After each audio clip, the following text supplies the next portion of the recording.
আমরা একটা বই ছাপিয়েছি, নারীদের আর্থিক রোগ ও তার প্রতিকার। আশরাফ আলী থানভী রহমতুল্লাহ লিখেছেন, যেটা আমরা ছাপিয়েছি। এখানে রাসূল সাল্লাল্লাহু আলাইহি সাল্লাম একটা হাদিস এনেছেন উনি প্রথম দিকে, সেটা আমরা কোট করেছি। এখানে রাসূলুল্লাহ সাল্লাল্লাহু আলাইহি সাল্লাম বলছেন, যে নারী 5 ওয়াক্ত নামাজ আদায় করবে, রমজানের রোজা রাখবে, নিজের পবিত্রতা রক্ষা করবে এবং স্বীয় স্বামীর আনুগত্য করবে, সে জান্নাতের যে দরজা দিয়ে ইচ্ছা জান্নাতে প্রবেশ করবে। কি বুঝলেন?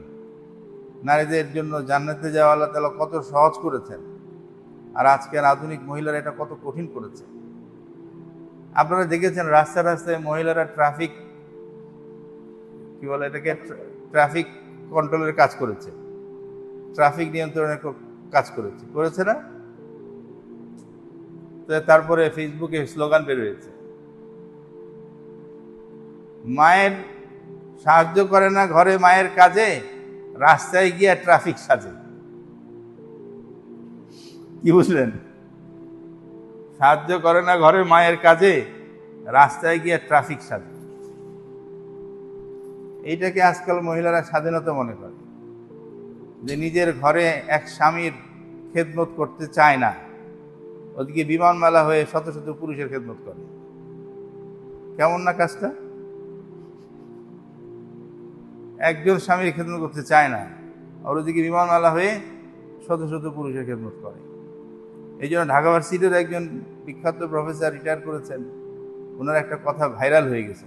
এখন তো ভাইরাল শব্দ খুব মশহুর, শেয়ার, ভাইরাল, পোস্ট, এই সমস্ত শব্দগুলা এখন খুব মশহুর হয়ে গেছে।